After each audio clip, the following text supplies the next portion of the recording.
Everyone, Apple here. Hope you enjoyed the review. Just in case I seem to be talking funny with B's and F's mainly, it's because I got these dreadful things in. So yeah, just in case I start talking weirdly, now you know the reason why. Anyway, into the review.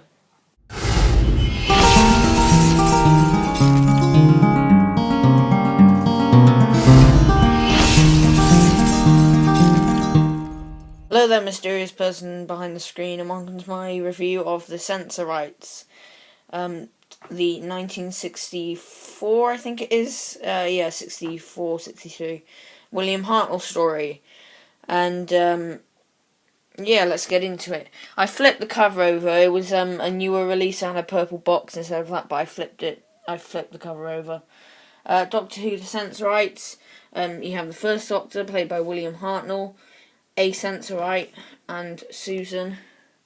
And then in the background you've got like the spaceship. Not much to the cover, but I quite like it. I do quite like the cover. It's simple yet good. Picture William Hartnell. William Hartnell years 1963 to 66. On the side, again, it's like a blue. It's blue. So it sort of it doesn't really. It's not really. It doesn't stick out on the shelf, but it does look nice on the shelf. Needless to say. You have stills from the story, Doctor Who starring William Hartnell, The Sensorites by Peter R. Newman. The Doctor and his companions have been led on a spaceship orbiting a distant and mysterious world, where a human crew lie frozen somewhere in between life and death. The planet is the Senssphere, home of the Sensorites, beings of immense intelligence and power. And the Doctor and his companions must deduce the Sensorites' intentions. Are they friendly, hostile, or frightened? And what is the deadly secret at the heart of the Senssphere? So special features, commentary by William Russell, Carl Anford, Joe Grigg, Martin Huntley, Giles Phibbs, director Frank Cox, designer Raymond Cusick, and makeup designer Sonia Markham.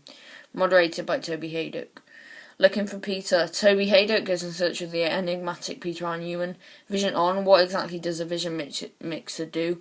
Secrets, voices of the Senssphere. Clive Doig reveals the origins of the eerie Sensorite voices. Photo gallery, production subtitles, teaser trailer, radio times listings, original design drawings, coming soon trailer, digitally remastered picture and sound quality. It is 1964. This story was originally broadcast on BBC One between 20th of June to the 1st of August 1964. Produced by Verity Lambert, directed by Melvin Pinfield and Frank Cox. Incidental music by Norman Kay. It's a PG and lasts for 150 minutes, which means it's a 6-part story. So we have the disc, which is exactly the same as the cover, and the little booklet there featuring William Hartnell. So, what do I think of the Sensorites? Well, I don't really like it. It's enjoyable. You can easily watch it and enjoy it, but what it is just it drags on. It's a 6-parter, and I know it's rare for a 5-parter, but they could have wrapped it up in 5 parts much easier and quicker than they did in 6 parts. In 6 parts, it just drags. I'm sorry, guys, it does drag, and there's part 1 and part 2 are good. I will say that. Part 1 is definitely the best, and part 2 isn't an improvement, but it's still good. But then it just falls to pieces. It just goes. It just loses all momentum and just rattles on. Too many subplots being introduced too late into the story. They needed a better sense of pacing with this, I think. The writer, Peter R. Newman, did try his best, and it is enjoyable. It's a good...